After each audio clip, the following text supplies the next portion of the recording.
All right, we're at Golden Doves, class 194, page 115 on the bottom of the page. The tension between the inner and the outer levels. Remember, we read the what Rambam wrote about the Tapuch Zahav, the Maskiot Kasef. So the Tapuch Zahav represents the inner level, and the silver mesh, of course, represents the outer level of speech. And you see, you hear, you understand the silver mesh, but then if you look carefully through the eyelets, you would see the gold, right? So there's a tension because gold cannot be welded onto silver, or silver cannot be welded onto gold, right? So the tension between the inner and outer levels correspond to the tension between the oraculum as initially conceived by the first person and the processing or articulation in terms that can be apprehended by the second or third person.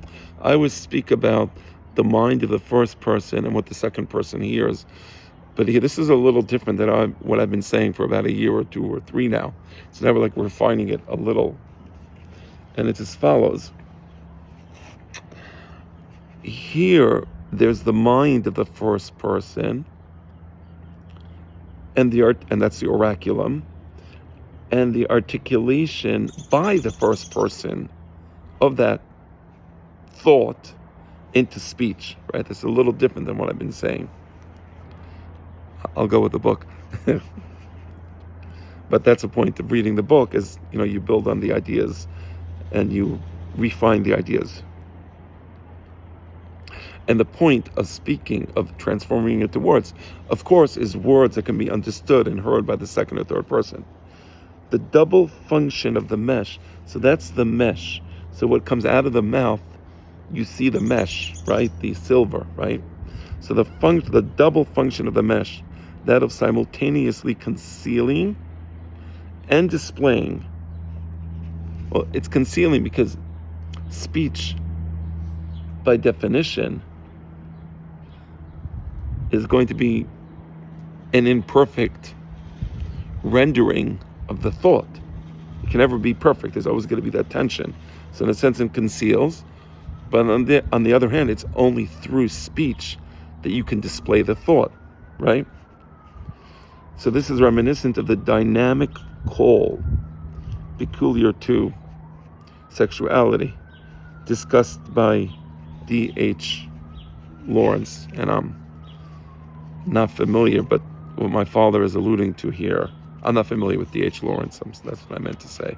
Let me just see what the footnote here is, and then I'll get to what he's alluding to. So D.H. Lawrence, okay.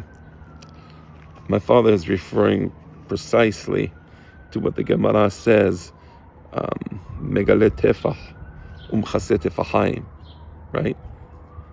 So the Chacham would be Megale tefach, right? So to kind of communicate to the Talmid, but then he's Mechase tefachayim. So that's what's dynamic about it. It's not just Megale tefach. Right? So among the stupid goyim, everything is like, they like to display themselves, and they're like monkeys in the jungle. So I personally don't find monkeys or gorillas, male or female, prancing around in the jungle to be particularly appealing.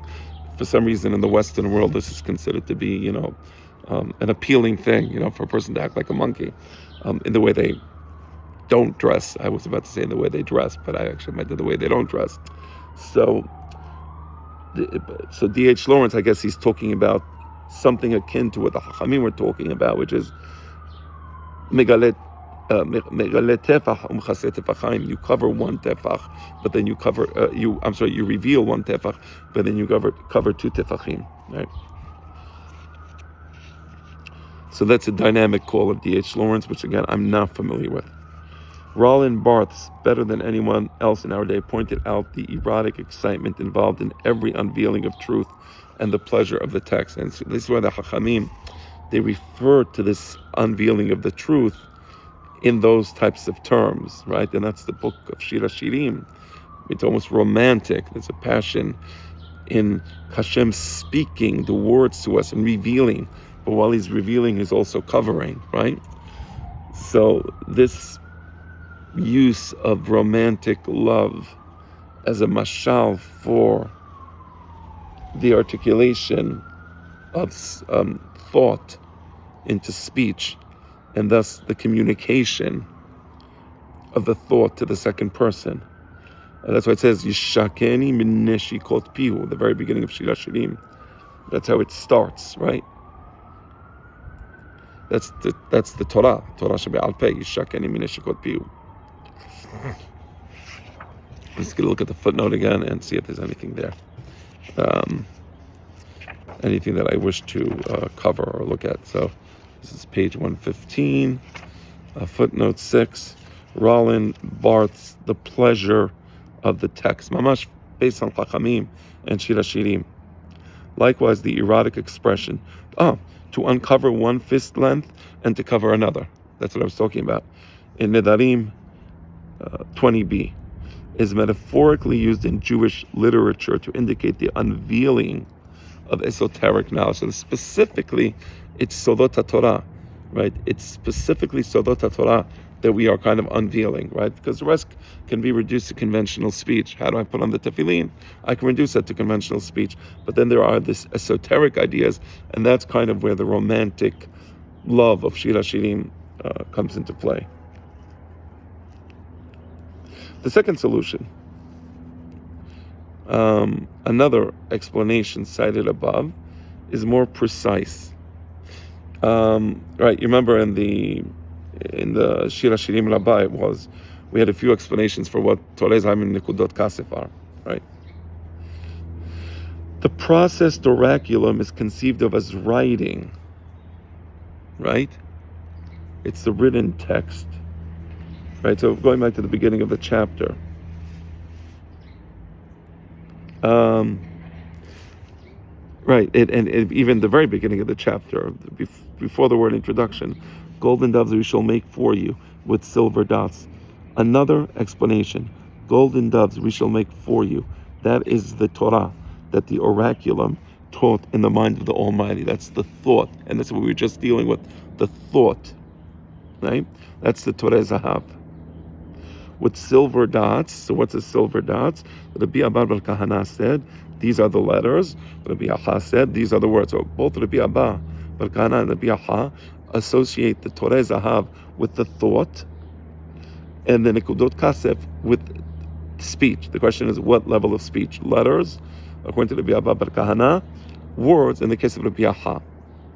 But then there was another explanation. Golden doves we shall make for you. This is the writing. That's the consonantal Torah written on the scroll. With silver dots, these are the lines, the shirtut. Very interesting. So now, the second solution, or another explanation, is more precise. The processed oraculum is conceived of as writing, a kind of pristine trace which precedes speech and communication. The silver dots allude to the white parchment and the lines traced on the parchment with the blunt object that made writing possible. Fascinating. According to rabbinic tradition, only when written on such a traced parchment is the scroll of the Torah valid. Shirtut, tracing the lines on the parchment, is intrinsic to the concept of sefer, book. Right? Without shirtut, there's no sefer.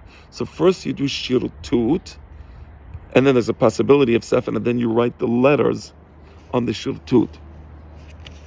Looking at footnote 7, Pesikta Zot Rata. This fundamental point was overlooked by Tosafot. Okay, Siyaf Rabbi Yitzhak bar David Divrei Emet. The lines on the parchment represent the Holy Spirit, the Ruach HaKodesh, right? And are the distinct mark of scriptural books. So you can have a book, like maybe Masechet Ta'anit was a book, but there was no shirtut because it wasn't Beruach HaKodesh, right? Okay.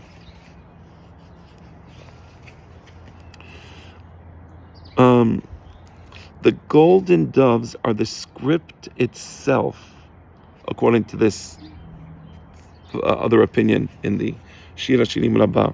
The silver dots are the structured blank space surrounding each letter. Interesting. So you have a blank space surrounding the letters. The shirtut, stop, meaning don't write below this, right? So there's going to be a space between the letters. This type of spacing is an essential condition of writing. Huh. Even the heavenly Torah is written with black fire on white fire. Ah. Okay, so you could always have in order to process the black, which is the letters, you have to have the white, which is the empty space. Okay? According to rabbinic tradition, spacing between the letters is not merely to ensure that each letter will not impinge upon another. The blank spaces between the letters, in the sense of unused writable space, is essential for writing. You understand?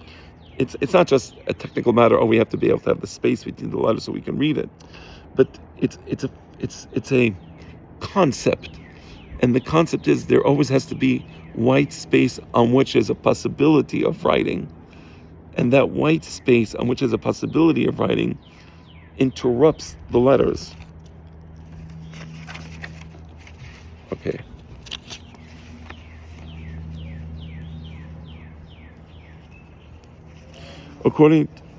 Right, and so we just read.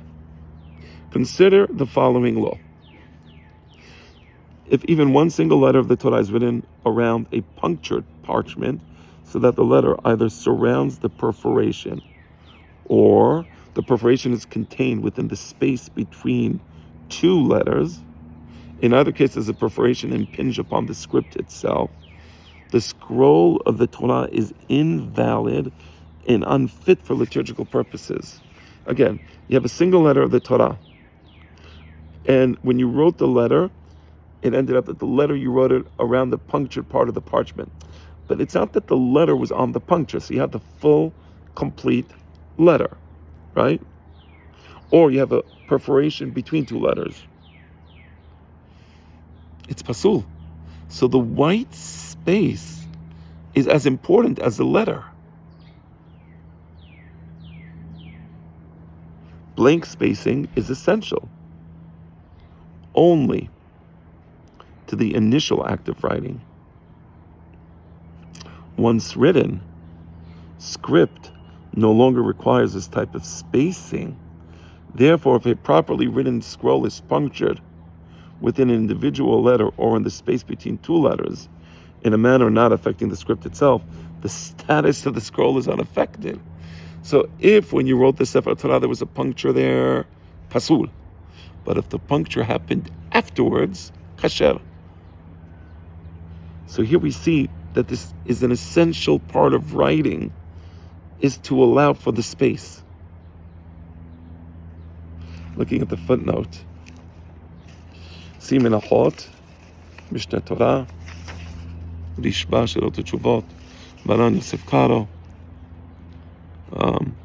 Okay. Accordingly, upon witnessing the burning of the scroll of the Torah, the garment must be torn twice in mourning, once because of the script and once because of the parchment. Wow. Okay. Back to the main text. Similarly, Rabbi Hanan ben Teradion, while burning at the stake together with the scroll of the Torah, declared that he saw only the parchment burning, while the letters were flying away unharmed. Because after the fact, it's the parchment that's burning, but the letters are flying up. Meaning, the puncture in the parchment, once you wrote the book, the letters, the writing is not affected by that puncture. But before you wrote the book, you need to have a white space. Jorge Luis Borges includes blank space in his definition of writing. The Library of Babel.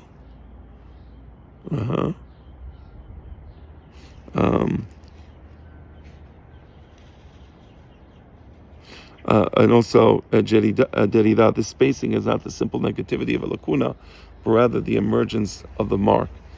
Right.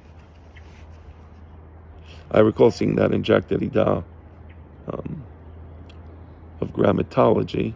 I believe he speaks about the blank space there also. Okay.